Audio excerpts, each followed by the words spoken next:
Welcome, ladies and gentlemen, to the Frontline Network's Company of Heroes 2 World Championship, the very first event for Company of Heroes 2 Retail.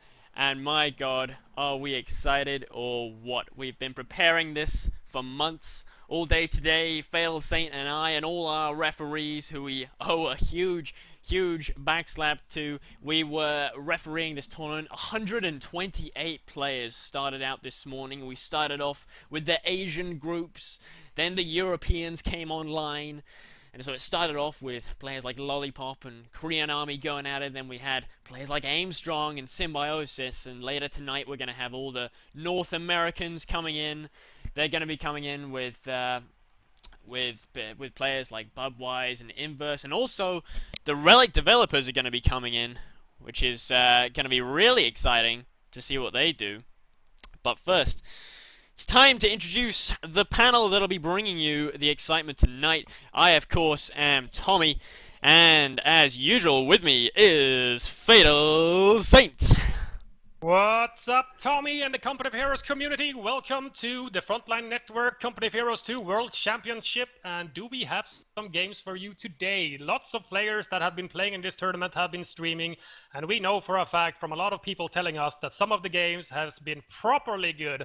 We will go ahead and shoutcast these games live, the highlights from day one. And this tournament will continue during the entire weekend. So tomorrow, day 2, there will be 32 remaining players that will go at each other, trying to advance up into the brackets for Sunday, which will be the semis and the finals. And eventually I say, a TFN Company of Heroes 2 World Champion will be crowned with the ultimate prize of $1,000 cold cash in hand, and it's going to be awesome.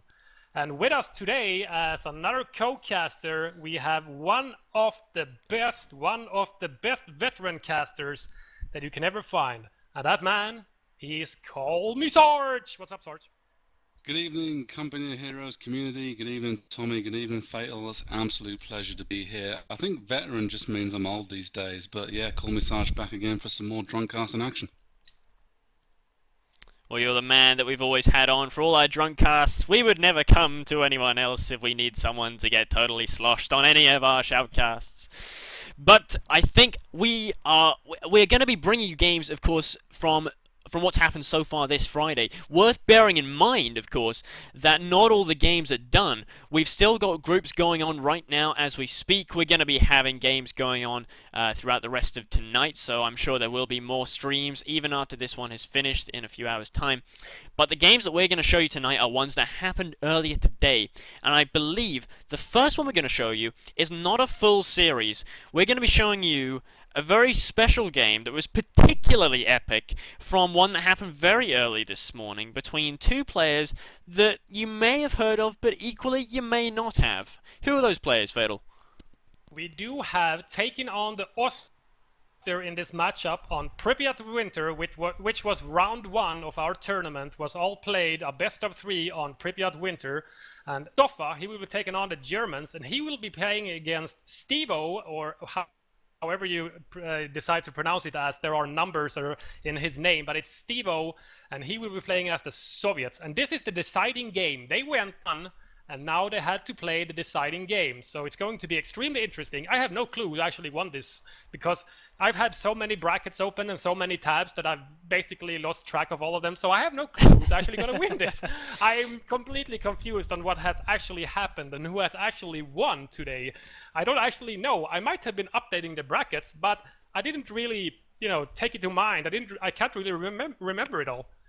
It's been a totally insane day. I mean, getting up early, dealing with the Asians, then the Europeans came, now we're jumping into the live cast, of course. For those of you just joining us, this is only going to be one of 3 live casts. In fact, no, one of 4 live casts that happen this weekend. There's going to be another one tomorrow starting at, I believe, 4 o'clock GMT. That's going to be the Sunday Night Fights crew are going to be bringing you some more games from today, because there were just so many, like 100 or maybe more games were played today and still more yet to come.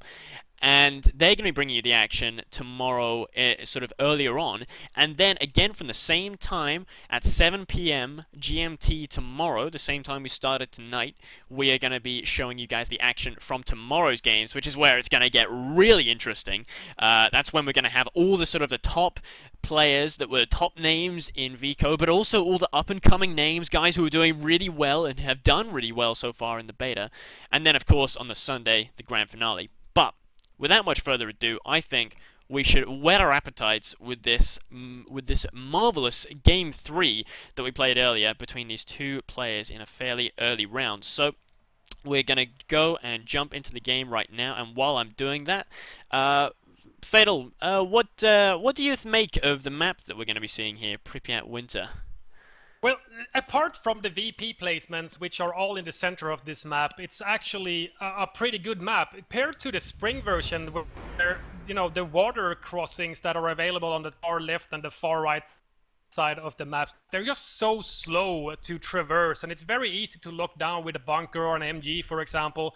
And compared to the spring version, this winter version is really, really good. You can walk over the ice. The whole river is ice, basically. You can walk over it almost all over the place. You know, but apart from that VP placement, it's a really good map. So hopefully they will space out the VPs eventually if they go ahead and revisit this map and maybe update it. And obviously we hope they will really do that, because this map is actually not that bad.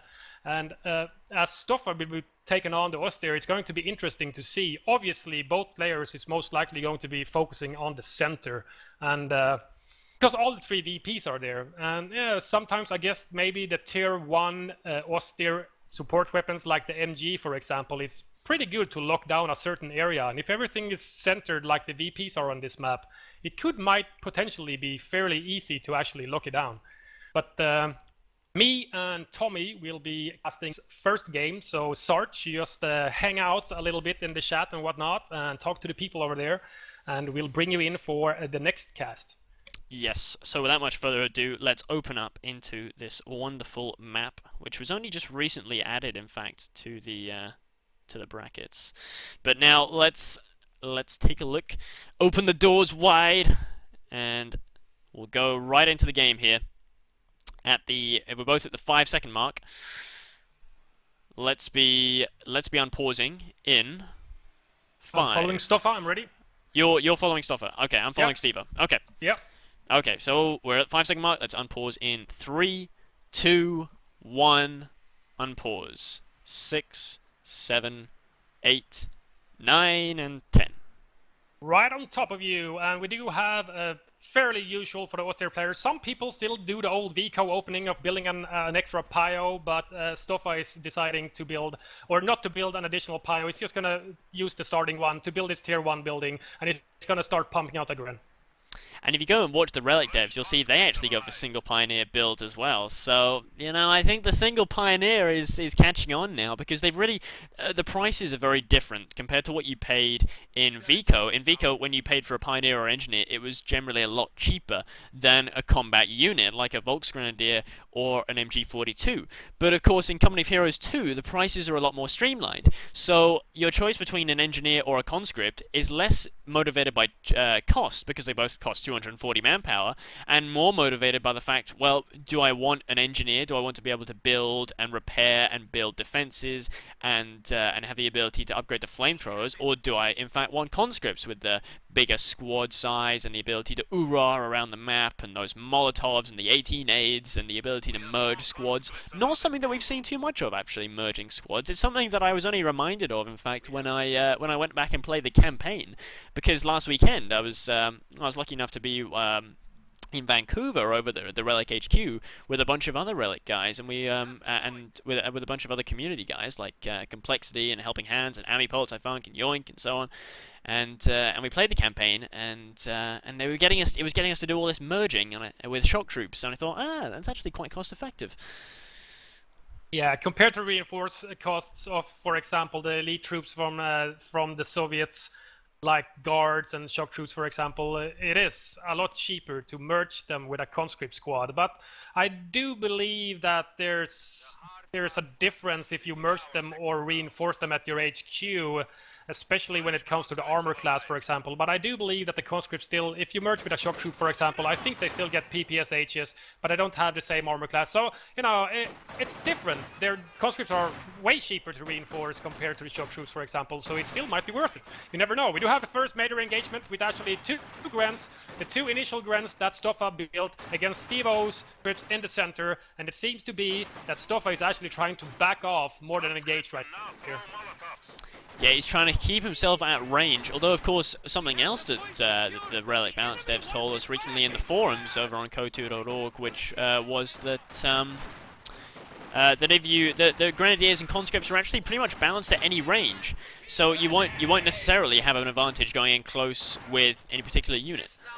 No, but as we saw there, Steve-O actually had a reason to get close up with those grants, because he wanted to throw a Molotov with his conscripts, which must be his first taking choice. I guess he went with conscripts into Molotovs instantly without building any form of Soviet building. So he's most likely going to be playing heavy on the conscripts in the initial stages of this game, and then try and move into some form of a tick. And it'll be interesting to see, because generally, sometimes, or at least before, you always saw the tier 1 building and everybody went for M3s and whatever. Everybody wants a clown car with a flamethrower in it. Actually, I've seen a lot of tier 2 from Soviet players. It seems like they've noticed that, you know, these 6-man MGs, they're pretty good. AT guns are very strong, especially against tier 3 vehicles like Stugs and P4s, for example. They do a tremendous amount of damage. So some Soviet players actually usually go for tier 2 now instead of always going for that tier 1 building, because, you know, they want the clown car. Yeah, I mean, the clown car, it's a bit of a strange unit. I mean, a little birdie tells me it's going to be on the chopping block when the next balance patch rolls around. So it's a bit of a gimmick at the moment. I don't think anyone would really disagree with that. But it is a powerful unit nonetheless. You know, it does, you stick a flamethrower or you know, God forbid, you stick a sniper squad in there and you've really got yourself a lot of pain on wheels. So, you know, it's not to be sniffed at. No, not at all, not at all. You really gotta prepare for that M3 rush if your opponent decides to do that. And you gotta have some form of a set plan in motion, especially if he goes for the sniper in the scout car, because not only can he stay at range, it's basically a sniper on wheels, and you know, a very mobile, very protected sniper is a very dangerous sniper. So you gotta pay attention to that. You know, just figure out if your opponents are going for that tier 1 building to get the M3s, for example. Usually you can see it slightly slows down the Soviet player for a little bit. So there's usually kind of a lull in the action for a little while, and then you should start being suspicious about, what is this guy actually doing? What is he actually building? Maybe I should be scared now. Maybe I should, you know, make myself ready for some form of an M3 rush or something like that. We do have tier 2 up actually for Stoffa, and he has decided to get on half track first, something which is also very common for Austria players. Very common. Reinforcing in the field, very strong. As long as you really utilize that ability to reinforce in the field, it can be, you know, basically a deciding factor of every engagement. But at the same time, obviously, you can get the Flammenwerfer upgrade for it for 120 munitions, and that thing. Yeah, let's not be coy here. The reason why most people get a half track is for the Flammenwerfer. Yeah, this is true. This is true, and we do actually have that same choice from Stoffa. It is upgrading right now. And does Steve-O actually have AT grenades on his conscripts? Does he have any? He is currently teching AT grenades. Okay. He's about a fifth of the way done, and the upgrade does come in pretty quickly. He has also got his tier 1 building, but of course tier 1 building doesn't really give him anything that's going to counter this. At the same time he's upgrading AT nades, he's also building himself an M3. So the M3 is going to hit, but it's not exactly an M3 rush. You know, we're already at the 6.5 minute mark, and it's not going to hit for another good few seconds. Probably more about 7 minutes it's going to hit. So, you know, it's not going to be particularly quick, and with the Flammenwerfer already out, I sort of get the impression that this M3 is not going to have a particularly healthy lifespan. The thing is that, you know, I see some very high-tier players do with the M3 against the Flammenwerfer. They have already sunk all the resources into building the tier 1 building. They want something out of it, so they get the M3. The thing is that especially when the half-tracks turns into a Flammenwerfer, the Flammenwerfer itself alone can't take out the M3. So usually what I see is that people that builds M3s anyways, because they've sunk so many resources into getting them in the first place, don't garrison it. They don't actually put anything in the M3, and they just use the M3 top gunners or the MGs on it to chase the half-track around, because the half-track actually gets damaged by that. So it's not a hard counter, it's barely a soft counter, because the time it takes to actually mince the German half-track down to 0% health takes a long time. But right now it looks like Stevo has the secondary option here to counter the Flammenwerfer, sticking a guard squad in that M3 half-track. Yeah, I think this was a trick that was first shown to us by Marcus when he was playing in one of the very early beta tournaments, when the Flammenwerfer was being sort of discovered for its power. This was one of the first big effective counters, was guards in the M3, because as you rightly said, you know, the Flammenwerfer can't hurt the M3, not in any real way, whereas those guards AT rifles, oh my god, they will hurt a Flammenwerfer, and they will hurt it badly. Oh yeah, the PTRS rifles do a lot of damage to light vehicles, like the scout car, for example, and that half-track from the Austere army does a load of damage, and it's very potent actually. But we did actually have the scout car now getting Fausted, which has negative damage engine. So now it just actually has to run away, because here comes the P-Grants now. And these P-Grants, if you look at the health on that M3, really going down very quickly. Although the P-Grants taking a lot of damage too. Just a little bit more focus fire might kill it, but they're going to be forced to retreat. They're not going to quite get there. The Flammenwerfer is going to come and try and finish it off. Nice flip on the MG from Stoffa, but he does get his Flammenwerfer buttoned by that guard squad. It is still buttoned, but it's going to be able to reverse away from that. And those combat engineers are trying to repair the M3, but the Flammenwerfer does not stop. As the guard rifle was actually pinned by the MG, they couldn't retaliate against this Flammenwerfer, and now here comes the scout car. Oh boy, that's going to be the end of this scout car, surely the end of this M3.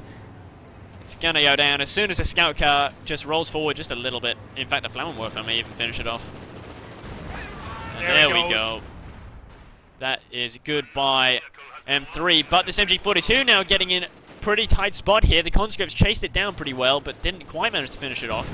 Ooh, they do nice get a nice 18-8 off, though. Yeah. Very nice 18-8 on that scout car, and they are very fragile. You really got to pay attention. All it really requires to take one out is, you know, one 18-8 and then follow it up with just chasing it with the conscripts that threw the 18-8. The small arms fire is usually able to actually polish off the scout car, so you gotta pay a lot of attention to that. Here comes another M3 now out from Stevo, and he's gonna go right into the center. If at first you don't succeed? Yeah, try again, I guess. The Flammenwerfer actually has gotten Vet 1, but that doesn't actually give it any proper stats buff. It only gives it the availability of using its ability, which is an infantry awareness thing. It basically reveals infantry close to the vehicle for 20 seconds, and it's very cheap to use, but it's not really that helpful. Another 18-8. Oh, abandoned. Very interesting. We'll have to see what Stevo does now with an abandoned scout car there. He could grab it. It only takes 2 men to grab it, and he is going to grab it, I think. There we go. He manages to garrison it. It's got its damaged engine, but he might still be able to get away. He should be able to run away, maybe. I'm not exactly sure. And I saw that Stevo actually had hit the dirt on his conscripts. Yes, he's gone down the hit the dirt doctrine, which also gives him access to guards and PPSHs.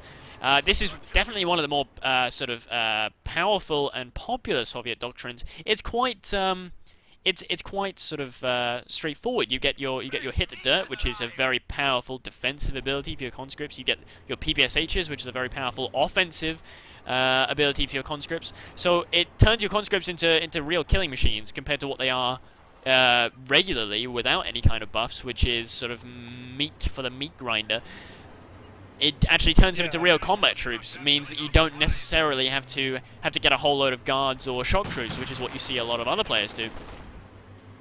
Yeah, with the doctrine that Stevo shows, it's guard rifle combined arms tactics. As you say, guards hit the dirt conscript assault package, which is you get 2 PPSHs for 20 munitions, and combined with the dirt, they got some real staying power, and the German player can't really get close to the conscript with PPSHs, which are using the hit the dirt ability at the same time. So it's a very powerful doctrine to use for Soviets, especially in 1 versus 1. In team games, generally you want to go for one of the doctrines that has one of the big tanks in the end of it, because, you know, those big tanks are extremely powerful, and in team games there's plenty of resources. But in 1 versus 1, I generally see this guard rifle combined arms tactics used more. Yeah, it's powerful. You know, I mean, a lot of the Soviet doctrines have a lot of traction with players because they're all just very useful in their own ways. Anything that gives you, you know, shock troops and more powerful conscripts, you know, nobody's going to say no to that. So we have our first proper tank out now. It's this Su-76. This little dinky thing. Doesn't have a whole lot of health or a whole lot of armor, but what it does have in spades is anti-infantry ability. It's got this little gun on the front, which is quite good for taking out light vehicles and infantry, and it's got this artillery barrage it can also fire, which we've seen in our regular shoutcasts, because for those of you that don't know, that don't follow us, we do have a YouTube channel, which is where we post all our regular shoutcasts, which is youtube.com/the Frontline Network, same as our Twitch channel, and that is, and we've had a bunch of games. I think it was Ipkai versus Barton, where Ipkai made great use of the Su-76 to really pound away on a very sort of heavily blob defensive position. Yeah, Barton had a very strong fortification on this very map, but actually on the spring version instead. Yeah, that the artillery barrage ability on the Su-76 proved to be very powerful for Ipkai in that specific game. We do actually have the doctrine choice for the German player as well. The most popular one, I have to say, is the assault support, in which he has chosen, and it's the one that has the cargo truck, the Opel Blitz, which gives you additional resources for 200 manpower is the cost of it. It also has an artillery officer, the strafing run, which is also one of the most popular off-maps used because it's really powerful against infantry, and usually a Soviet player will get a couple of conscripts and then get some elite infantry, shock troops or guards, so strafe is very potent against that. At the same time, you have this big tank, you got the Tiger at 5 CPs, and at the same time, you get a stronger off-map compared to the strafing run. You need to take out something more armored, like vehicles or tanks, for example. You get the fragmentation bomb off-map as well. And who doesn't like a big tank like a Tiger, really? Who's going to say no to that? It's just so cute. Everybody loves a Tiger. Exactly. We do have one Blitz truck out producing some resources for Stoffa. At the same time, we have the tier 3 building up as well to support armor core, and we do have a P4 cooking in there. It's about halfway done or so, and you know, the P4 got a buff recently, and since then it's been, you know, basically the choice for the German player to go for P4. Bundle nade just... Oh, what the... A bundle nade just went in and it took out like half a conscript squad that had just hit the dirt, but it also knocked out a couple of P-Grens as well. They ran into their own grenade. You gotta watch out for that, guys. This isn't Vico. You gotta watch out for your own friendly fire. Yeah, as even from your own squads. Before you could obviously grenade another squad with one squad, but you couldn't grenade the same squad that threw the grenade in vehicle. But in Company of Heroes 2, you can do that. Oh, and suddenly the tables have turned. I thought there was a big Axis force down here, but now this Flammenwerfer getting chased away by guards in this scout car. And here comes the Su-76 now up as well, up nice and close. This is the main problem now. Stoffa, AT-wise, has the P4 out, which rolls up behind an M3 and takes it out in one shot that it was already damaged. And a nice Faust goes in on the Su-76 as well. So now this thing is actually in trouble too. That was going to go and pursue the Flammenwerfer, but this 4 rolls up. And the button ability used by the guard squad on the P4 helped a little bit, but this Su-76 with the damage engine is not going to be able to get away. No, this has got to be the end. Yeah, he'll be able to damage the engine, alright.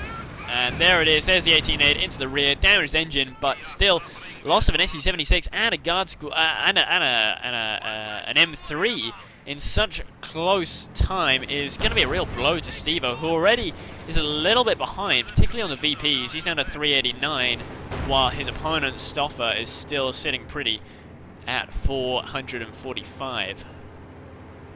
Yeah, Stevo has 2 VPs compared to 1 in Stoffa's possession, but at the same time he did just lose 2 units, the Su-76 and that M3. We do have an Su-85 out from Stevo, so that's going to be able to knock out that P4 at long range. At the same time, you gotta pay attention.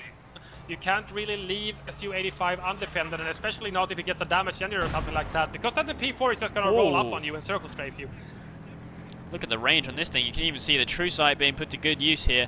It's that ability, the long range focus sight ability being used there on the SU-85, allowing it to shoot really far. We might get he wasn't quite able to get it. He's going to have to back away. Here comes the Panzer from the Grenadiers. That's going to damage the engine. He's not quite sure what he wants to do. He's just rolling backwards and forwards. I think he's undecided right now. He wants to polish off that P4. He so wants it. You can feel he really wants it. He's just half a shot away from killing it. But he might even be able to send the guards after it and finish it off like that. But he's going to run headlong into an NG-42. That's going to shut him down. This P4 might actually be able to get out of there. We'll see. The guard squads are forced to retreat due to that MG42, and the Flammenwerfer was actually rolling in there too, but as the guards retreated very quickly from Stevo after getting hit by that MG42, he decides to actually turn around and most likely going to go back to the center to try and reclaim at least one of the VPs now and to try and stop the drain. Because Stoffa is still ahead, but he is losing VPs now. He is...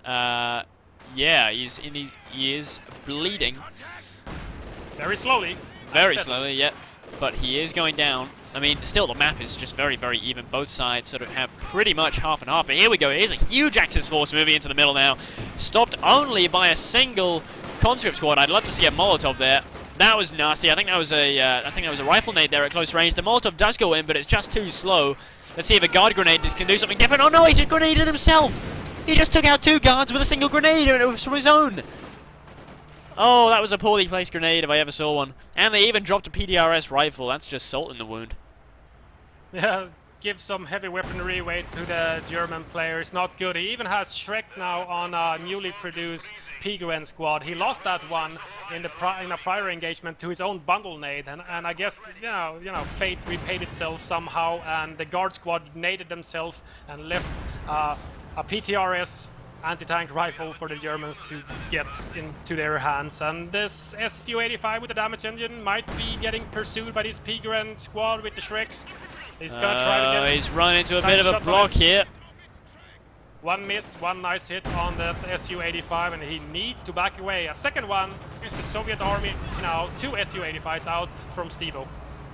But here we go, here come the guards and the flamers and another Su-85, so 2 Su-85s now. So Stevo definitely preparing to fight some serious tank battles here, but I don't know, he's only going to be fighting a single P4, a single damaged engine P4 at that, so maybe he's investing a tad too much in the AT. What do you think?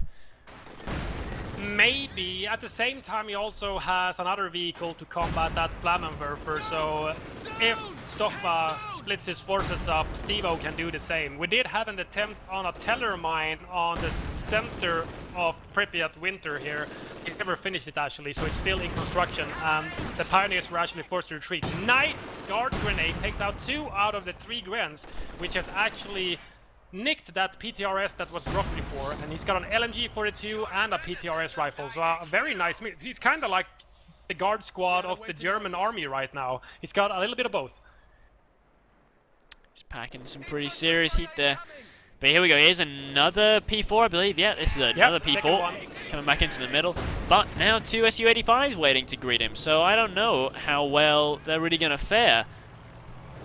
Here we go. Here comes the Ju-87D strafing run. It's going to go in on all of the infantry in the center of Pripyat, and that's going to force a retreat. Yeah, you got to watch out for the strafing run. It can be really nasty. It even just nicked the back of that Su-85, but did nothing. Was that a... No, that's still just 2. I thought it was 3 Su-85s. That would have been overkill. Well, there are 2 P4s on the field right now, so it might actually be... Not a terrible idea to get 1 more, but at the same time, I think he needs something else, and that's exactly what he's gotten. He's gotten something else. He got a sniper to go with his conscript infantry forces and that flamer engineer that he also has. So that's going to be very good to pick away at the German infantry over and over again, especially if you target the Panzer Grenadiers, because they're very costly to reinforce, and every shot kind of hurts the German player. It's one of my... the worst experiences of playing Company of Heroes 2 is when your opponent gets a sniper and every shot takes out the Pigren. Every time I lose a Pigren, oh yeah, like, what's that? 45 manpower? Yeah, it's... every single bullet. It's just like, this is gonna cost me a whole lot to reinforce in a while. It's not going to be plausible to just stay around. I have to retreat. Yeah, it's not pleasant at all. I mean, it's sort of, yeah, the Soviet snipers, and of course they're 2 men as well, so you've got a bit of a job when you want to try and counter them. There are counters available, but it's not quite as obvious as it was in Vico. It's not so much a case of, oh, my opponent's got a sniper, so now I'll get a sniper. It's sort of, my opponent's got a sniper, so what counters snipers really well? Yeah, you can get scout cars to try and pick them off, especially if you find them somewhere undefended. But at this time, especially on this map, obviously Stevo is focusing on the center right now. He is going to the flanks now and then to fend off some German infantry that is harassing the resources on his side of the river, so to speak. But I don't know, at the same time, the VPs are what matters. The VPs is eventually going to win you the game, most likely. And that is the slight issue with this map, of course, that we should mention the vast majority of the CO2 maps are not like this, with all the 3 VPs in the sort of the central vicinity. And I do believe that is a feature of this type of map. I think you can have 2 types of map. You can have a frontline or a battlefield, and I'm not quite sure which one is which, but one of them is sort of all the VPs in the center, and you have these cute little repair stations up here in the north. But everything else comes with sort of split up VPs and no repair stations and no watchtower in the middle as well. Yeah, exactly. We do have 2 kills on the Soviet sniper team from Stevo, and you know those 2 kills were Pigrans, so that's 90 manpower down the drain to reinforce those 2 guys that died. But here comes the Flammenwerfer. He was gonna. Oh, that was a hell of a hit right there. That was a hell of a hit. And there it goes. 18-8? Yep, that was an 18-8. Chucked by the conscripts there, caught it out of position, and that's good by a Flammenwerfer. So now Stevo can sort of breathe out now. His infantry is no longer going to be under constant threat from that bloody thing, but he does now still have to contend with a couple of P4s. Yeah, the P4s are both repaired fully as well. They're just hanging out at the other side of the bridge, at the other side of the river from the Soviet base, and they're just waiting to most likely try and attack these 2 Su-85s. He just needs to get some infantry back up, run in there, especially if he's got Shreks on those Pigrans coming up as well. He's most likely going to be able to take out both Su-85s and maybe not even lose a single P4. Maybe one will go down if 2 Su-85s actually focus on 1 P4, but you know, it's going to be a good gain and a good victory if he kills both of those tanks. That's down a Gren squad now to the guards here. Grenade. Wow, real grenade tennis here. We have 1 guard nade went in, took out a couple of grenadiers, and the last guy was finished off on retreat. Then we had the retaliation, the rifle grenades. Second truck out now is going to start churning out even more resources for the German player in this matchup against Stevo. And we do have that Vet 2 Gren retreating at 1 man, but the PPSH equipped conscripts were not able to actually kill them on retreat, and we do have an MG now is going to move in combined with this Vet 2 Gren squad, and that's most likely going to force retreat.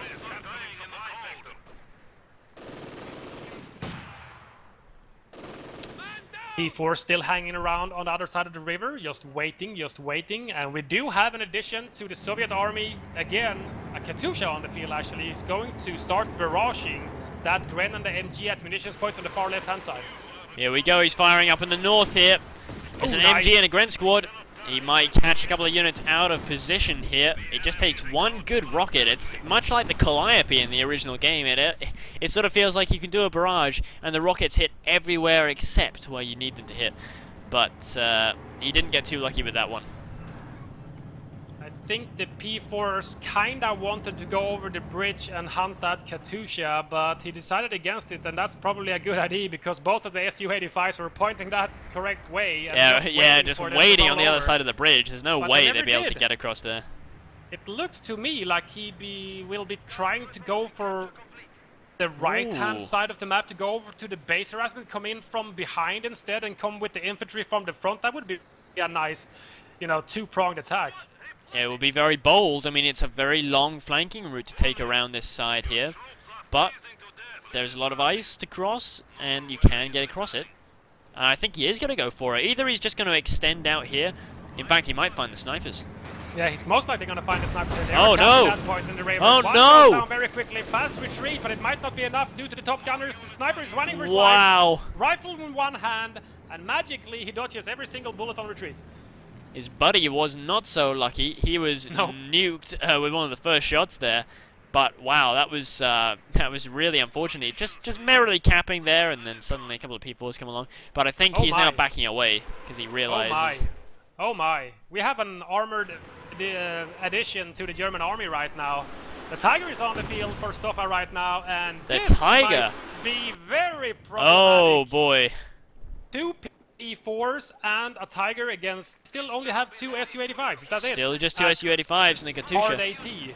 They are very good though, but he's going to have to micro them extremely well to get away from 3 tanks trying to attack him. And look at the 2 P-Grants are hanging out at the far right-hand side, waiting for the Tiger to get a little bit closer before they go over the river.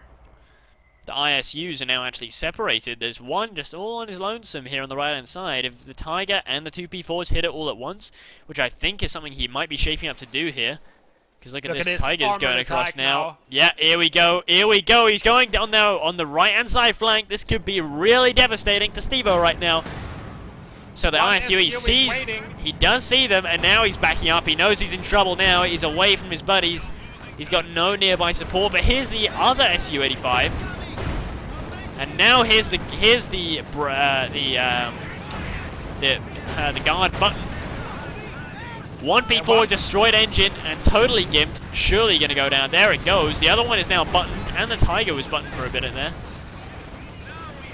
At the same time, we do have armored warfare in the center of the map. 2 Bet 3 grants, or 1 Bet 2 and 1 Bet 3 grants with LMGs were actually outgunned due to the snipers there. They were forced to retreat, almost lost the sniper squad again, but they managed to survive, and Stevo is most likely going to be able to hold on to this center. Maybe there's one lone conscript guy with a PPSH, and he takes out the Bet 3 grant in the center. Su-85 is almost done here. It does go out of control. The Tiger manages to finish him off. The Su-85 is still, the second one is still alive, but they did lose one of them, and what a great attack. I mean, there was a lot lost from both sides there, but I think the German player definitely came out on top, managing to knock out an Su-85 and maintain map control. Katusha knocked out by the Tiger as well. The P4 trying to get the Su-85 in the base, gets knocked out however. And we do have fragmentation bombs used on the Soviet base. Everything is trying to move away. Here comes the JU. He's going to drop his bombs, but most likely not hit anything. It's going to miss, but not before the strafe comes in and keeps doing more damage to this Soviet sniper.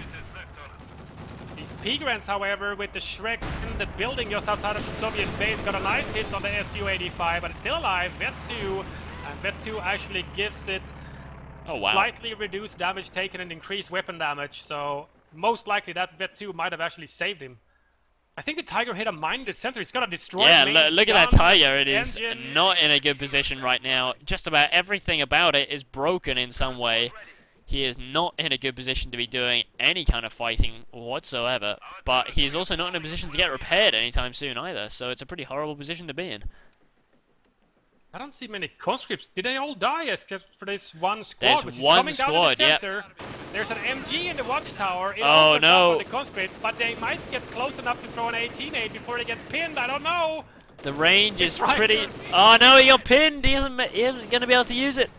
Off map used on it, however, that must be. Oh, it's a strafe. It is. It's enough to finish it off, and that Tiger explodes in spectacular fashion. Yeah, that IL-2 Stormovic with its 23mm cannons managed to take it out. Actually, it was so low health and so crippled. No engine, no gun, no nothing. Pixel of health left, and that was enough to take it out. Good victory from Stevo. That might mean he actually has some way to get back into this game, because I think he's lost quite a lot of infantry. And apart from that one Su-85, he didn't really have any more AT, not any hard AT. So if that Tiger would have lived and gotten away to get repaired, it might have been a different story. I bet I bet Stoffa was breathing a sigh of relief when he saw that the squad got pinned, and he thought, "Oh, I'm safe from the 18 nade. Thank And God." then red flares. And then, oh no, the planes! Because that's the thing about Company of Heroes 2. It's a lot of the off maps are delivered by plane. Of course, there are still a few that are just sort of come literally from off map, like the shells arrive from the sky in sort of in 105 howitzer style, a bit like the railway artillery, for example. But a lot of them are delivered by plane. So you do have a motivation to actually invest in anti-air, even though there are no physical plane units that you control. When you're facing all these off maps that come in from the sky, there's a good reason there to go and invest in a quad or something like that. Yeah, especially the M5 from the Soviets, it's really good, especially against this doctrine that he chose to play with. The assault support doctrine.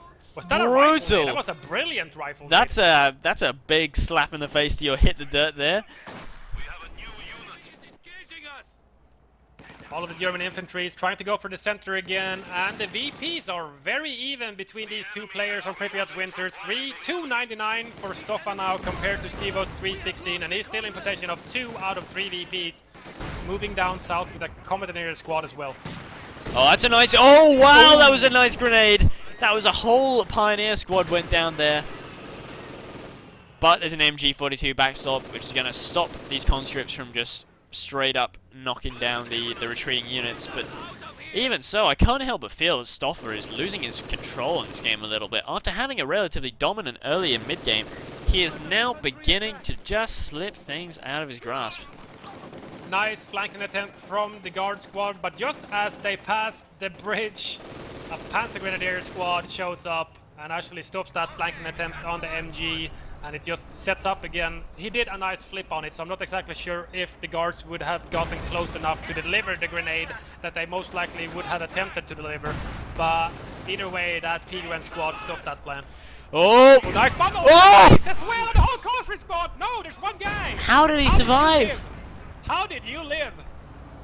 Unbelievable. That was wow. There's just legs and arms and torso there left after that bundle. Little man managed to survive an extremely well-placed bundle nade, especially as they were laying in the ice as well, and they all most likely died from the explosion and drowning at the same time. That what a way to go. was a miracle. More hit the dirt being used here. Yeah, second time Stevo. Oh, it's 2 bundle nades! Double! Oh! The 3 conscripts are dust! Pulverized! Oh, take that, hit the dirt. Who says hit the dirt is overpowered when you've got Panzer Grenadiers with double bundle nades? I'd invest in that. I mean, it's expensive. Bundle nades don't come cheaply. But when you could do that, was that a Vet 3 squad as well? Yeah, Vet 3 conscript Vet squad 3 with PPSHs. conscript with PPSHs, wow. I mean, to be honest, if you're facing a PPSH conscript squad, that's about the same cost as 2 bundle nades or so, isn't it? So you've pretty much just breaking even. Roughly, I guess. The PPSHs what is it, like 80? Actually, no, Well, the PPSHs on the prices on the keep fluctuating. Yeah, the prices on the conscript PPSH package, because you only get the 2. So every PPSH costs 10 munitions. Before the shock troops PPSH cost 60 munitions before they changed it. In the recent patch, they actually removed the munitions cost on the shock troops and increased the manpower cost instead, and you get the PPSH assault package for free on your shock troops. So it's 20 munitions on a shock troop squad, but at the same time, I think they actually had picked up another heavy weapon that was dropped from one of the guard squads. But either way, polishing off the Vet 3 squad is still easily worth 100 munitions, because that veterancy is very powerful. Oh, easily. I mean, staying power on Vet 3 conscripts are amazing, because they get so many durability buffs. But I guess not against double bundles. Now, this is an interesting unit to build in the sort of, as we head into the late game now, getting into the 40th minute, so it's a real, turning into a real slugfest now. But we do have a penal battalion has been called out. Now, these units, they're pretty strong. They're stronger than conscripts, definitely.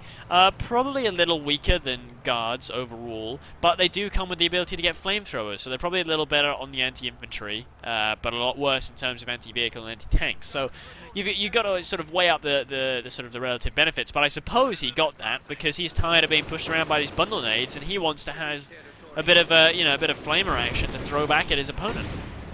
Yeah, the flamer, and especially the satchel charges, especially if you throw them on units in heavy snow where you get very slow from walking in heavy snow. Those satchel charges are amazing. They can pulverize a whole squad in one go easily, no problem at all. But we do have a second Tiger out now from Stoffa as well, and the SU-85s are both moving into the center. One was already there parked and took a nice pot shot at that Tiger.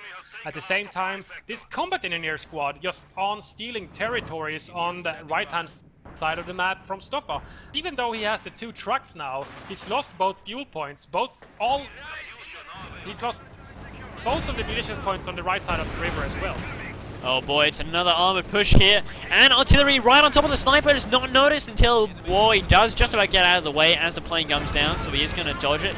But now this Tiger is trying desperately to circle straight 2 ISUs at the same time. I don't know how well this is going to work. There's another plane coming in. Oh, fragmentation bombs used on the SU-85s, and he might be able to pounce the missile. Whoa! Nice through shot, and one of them goes down, but the Tiger might actually sink in this part of the river if he's not careful. He's got to watch out there. He's no! He's in the water. Takes it out.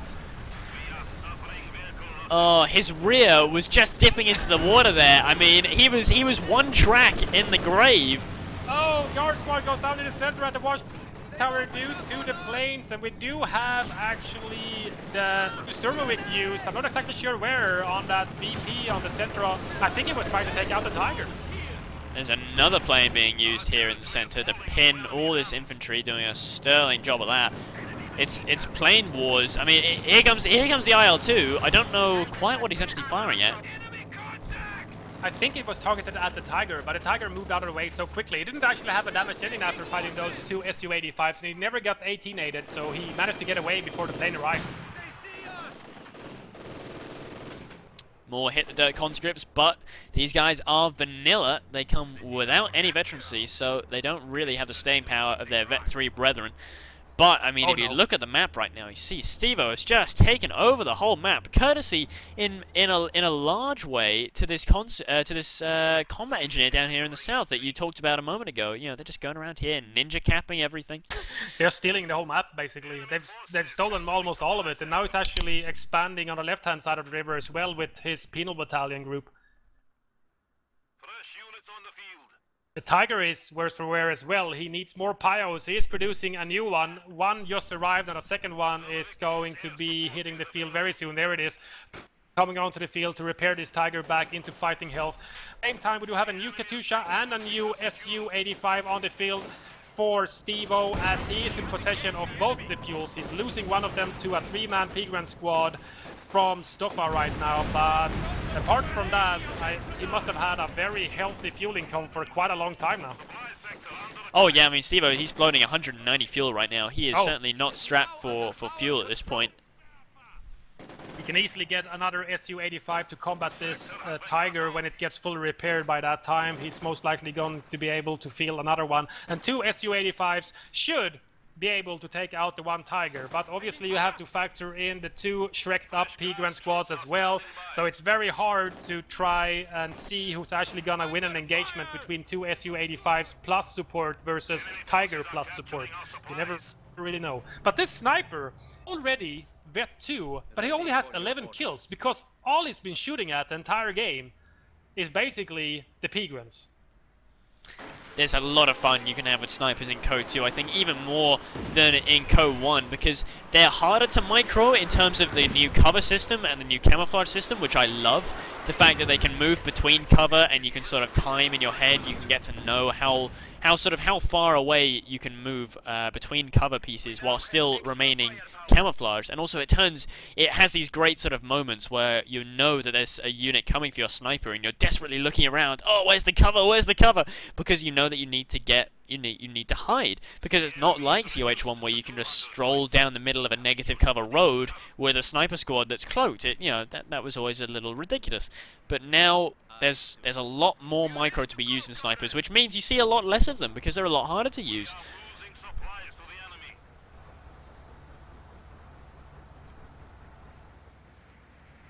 Yeah, and we did actually have that pesky combat engineer squad finally forced off. The three-man Pigren squad finally managed to find them actually, and they forced them off. And now Stoffa is regaining the right-hand side here. The sniper went down and instantly retreated after. I don't exactly sure why he retreated. I think he heard the vehicle in the fog of war, but it's just an Opel Blitz truck, so he wouldn't actually be able to hurt the snipers. Maybe he could run them over best, but that's basically it. I don't even know if he can do that with an Blitz truck. It's totally defenseless. Oh, there's a nice grenade from the guards. Which kills one guy, takes a bit of damage. I saw they were reaching for a bundle. Yeah, there's the bundle. There it is again. Whoa, Oh! nasty. Oh, it's another grenade. What is this grenade that is going on all over the place? And the guard squad retreats after delivering that second grenade on the shreked up Pigren squad, as the three-man Pigren squad that forced off the combat engineers went into the same battle, and that forced retreat after getting bundle-naded. Tiger's back, full health. Tiger's back for He is vengeance. indeed back. Trying to He get didn't have himself too some much of more a look in scouts. last time, but he's only up against a single ISU, but not for long. There is a second ISU on the way, so Steve-O, he is well... SU-85, you mean? ISU, sorry, yeah. No, yeah, No, IS2. SU, sorry. SU, sorry. Medium tank destroyers. They're excellent tank destroyers. Oh! Duran gets nailed by a Katusha rocket. He needs to retreat that squad. It's Vet 3. Keep those guys alive. Is that... Most of the infantry from Stoffa is very vetted right now, and that was actually a satchel charge. Somehow the Gwens managed to survive. Why didn't they die? They were standing right on top of it. They did plenty of damage. There's a lot of dead infantry there. Yeah, that's true. I think he actually kind of satchel charged his own penal battalion squad as well that threw the satchel itself. I'm not Never exactly do sure that. what died. Never satchel charge yourself. Tends to be quite painful. Tends to be extremely painful. Oh, nice bundle name! bundle on the flame! Whoa! One guy, again, magically might Nope. not survive. No, he did not. He's gonna magically... No, he's not. You have a lot of Pigren squads being produced by Stoffa. It is his choice in infantry right now. He's not bothering with actually replacing his lost Gwens. He did start out initially with 3 Gwens and an MG. He only has 1 Vet 3 squad left alive. Everything else has died so far. And he's building the Pigren as his mainline infantry now. So the only real problem for him now, I think, is that sniper team. That sniper team, however, is a big problem. The sniper team is a problem. As you said, Vet 2 now up to 13 kills, but even so, he doesn't need to get that many kills. That's the thing, he doesn't need to get 30, 40, 50 kills in order to really make his mark, because, as you said, those guys cost 45 manpower per shot, those Panzer Grenadiers. So, you know, every time, it's painful. But Stoffa has actually lost some of his trucks. I think he had a total of 3 at one point. He's now down to 1 that Oh, look at this. actually died. Look at this, 2 was ready for SU-85s that pointing Tiger. down the bridge, but bouncing every single shot. Well, the Vet 2 increases the weapon damage and the damage taken reduction. So when they're not vetted, I guess this Tiger frontal armor is proving quite difficult to penetrate. And that bridge just collapsed for some reason.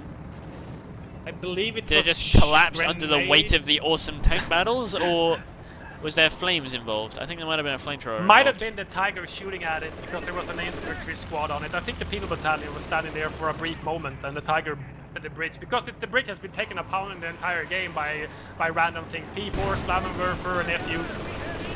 Oh my god, it's that nasty strafing run coming in again. Here comes the Tiger as well, up in close range. Here come the SU-85s to try and shoot it in the Oh, side. it's on the ice! Oh, this could be dangerous. You've got to be really careful on the ice. Look at that. Look at that weak ice there. Every time it takes a shot, you can see little holes of ice. Just very little holes, but you can see little holes can easily turn into big ones. AU comes back for another strafe. He's gonna most likely take another turn, but he's not going to be able to do any damage to these SU-85s. The Panzerfaust goes in on one of them, and there are Shreks on the 2 Pigmen squads, which should be able to keep up with the SUs now, especially the one with the damage engine. He's really chasing with these Panzer Grenadiers. Well, it is apart from his Tiger. Oh no, oh no, he turned aside! One goes down to a single flurry of Panzerschrecks here. I think he got stuck in the trees there. Oh, Stoffa is down, but he is not out yet. He's coming in for another straight. strafe. Oh my god! No, they melted. That was the vet 3 squad. They disintegrated. I didn't even see their body. Oh no, no, there the bodies are. Okay. They're somewhere to be found. I thought their bodies had just disappeared. I thought, wow, that's intense. So now there's a guard squad with a Panther Strike. That's brutal. I mean, one of the squads that you would say in Vico absolutely never ever give an allied player a Panther Strike is a unit that has button, because you're just in for a world of hurt. Yeah, you get buttoned and hit by a Panzer Schreck continuously, and that's never good. Oh, nice bundle. Nade. But again, dodged, dodged. so it was mitigated the damage there. Nice hit of dirt here from these PPSHs. Oh, he didn't finish capping the Northern VP in the center. He was so close, but he wanted to get into the battle against these both. Nice rifle nade from the Grenadiers. Did some health damage, but no casualties to that Vet 2 conscript squad that I do believe have a DP light machine gun that one of the guards. Ooh, that dropped one before. was a little better than the last one. But still forced to retreat from the Grenadiers, so hit the dirt one out this time. Yeah, I guess if you can't deliver 2 bundle nades on a Vet 3 squad or a Vet 2 squad with hit the dirt, you can't just outright kill them like that. A second Tiger joins the German army for Stoffa now, and the first one is actually getting repaired by something new. There's actually vehicle repair facilities, and there's also medic stations that you can capture as a point, but they're not that common. It's basically just on this Pripyat winter map, and some of the larger maps, the 2v2, 3v3, 4v4 maps also have these points. That's right, yeah. He's putting that repair station to good use down here, getting that Tiger ship shape. And now with his second Tiger brother, 2 Tigers versus 2 Su-85s, I don't know. I believe that the Soviet sniper might have died. Yeah, I don't see him on the map anymore. He must have gone down maybe to a strafe, maybe to something else. But without that sniper now, the I can see his body actually. I can see his body. He's face down on the floor. Execution style. Here comes the second Tiger now, and the first one, Vet 1, is repaired too, but there are 2 Su-85s out yet again for Steve-O. Nice. Wow, damaged engine. Oh, is that a... Conscript, but he's gonna move out of the way. Oh, he's most Whoa, likely sinks a conscript though. He is going to gamble with the first Tiger, the Vet 1 Tiger, to go over the ice yet again. Oh, he's sitting on the ice. It's a dangerous place to be. Ooh, that was close.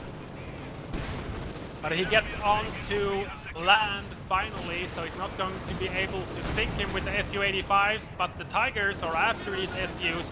Nicely microed, they should be able to kite them for quite a while, especially combined with guard button. They should be able to get away, but this one, Vet 1 Su-85 now, he's kind of stuck. Here comes He is a little stuck here. Here comes the Shrekwens.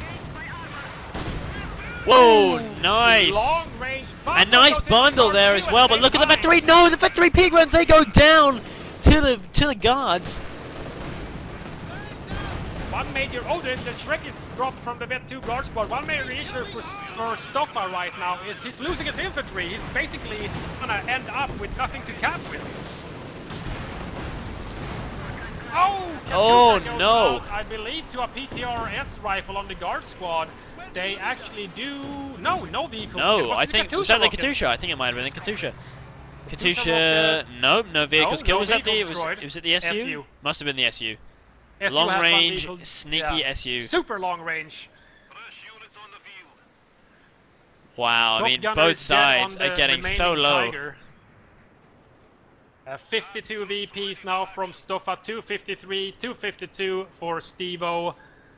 I'm just looking But at I the don't units know, that they he's- have. I mean, Steve-O, he's got 2 guards, a penal battalion, and a conscript, and 2 Su-85s and a Katusha.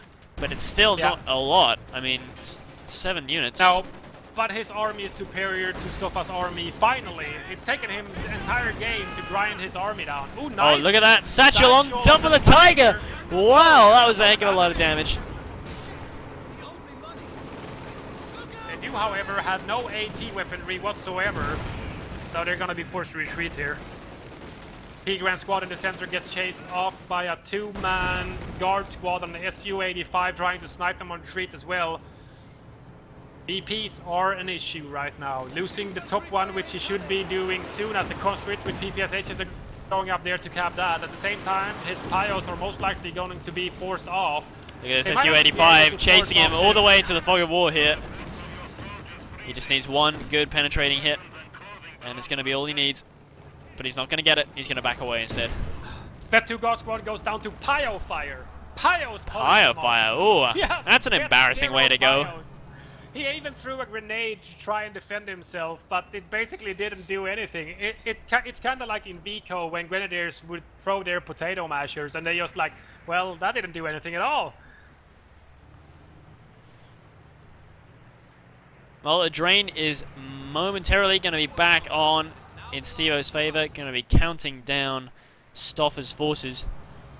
And that's going to really put the nail in here because he's down to 50 VPs, and I don't know if he has enough firepower to break back into the center again. Thing is, the Tiger is basically out of commission for a while. He's got 2 infantry squad that are capable of fighting, 1 P-Gren and 1 Vet 3 Grenadier squad with a PTRS and an LMG as well, I believe. But apart from that, he's got no fighting forces. His Pios are back in the base to repair this Tiger. It's going to take him longer than 45 VPs, I believe, to get the Tiger back into fighting shape. He's even building a fire pit now to keep his Pios warm. Oh yeah, nice little fire pit. Well, here comes a Panzer Grenadier and a Vet 3 Gren back into the center. Who's to say if it'll be enough, though? Oh, nice Katusha. He anticipated that. One nice rocket is all that's needed. Without 1 additional P-Gren might take out more if one of the rockets manages to hit properly. It did not actually. The spread was very large. It was firing from very long range. But there is only... Oh, nice grenade! Whoa! So, takes out 3 out of 4 guys. It's Vet 3 with an LMG, but I don't think it's going to be enough. Bundle on the guard squad. Whoa! Watches it. Only 1 casualty. Here comes a conscript squad with PPSHs as well. I think this is going to be the last engagement player. As long as these PPSHs can just prevent the cap, I think it's going to be enough. P-Grens are going up north, down to 1 man. Oh, and the P-Grens actually go down. Is here. Off-map used, but it's not. The off-map is not going to cap that VP. And he actually leaves the game. He was so disappointed at that point. Yeah, when he actually lost the P-Gren squad to the PPSH conscripts, and then his second P-Gren squad came in, but there were conscripts and SUs firing at him, and the Katusha could probably deliver a barrage, and he was already down to 26 VPs. It's not like his opponent was down to 1 VP, you know, so you just need to get that 1 tick. Had to be able to hold on to the VP for quite a long time, and that was just not possible. No, exactly. It was a tough game, and it was a great game as well. So that was a little warm-up game between Stevo and Stoffa. Stevo and Stoffa. And now we're going to, well, soon we're going to be launching into some proper series now from today's games. I believe the next one that we're going to show you guys is a highly anticipated series. I saw a little bit of it on stream in between refereeing games. It was excellent from the bits that I did see. And we are going to be watching one up-and-coming KO2 player who is making a name for himself, and one player who is a well-established COH expert. Those 2 guys are Siberian. He is the up-and-coming, not the old Siberian. This is the new Siberian from Britain. He is representing, and he is doing very, very well lately. And he is going to be going up against the long-standing old house Korean army. We're going to be seeing what these guys can bring against each other in just a minute, and that's going to be on Kolodny Firma summer version. So do stay tuned for that. We're going to take a couple of minutes break. If you're bored in the couple of minutes, don't forget to check out our YouTube channel at youtube.com/the Frontline Network. You can find all our shoutcasts over there. Do go and subscribe if you haven't already. There's a lot of great stuff there. But we will be back in just a couple of minutes. We'll see you soon.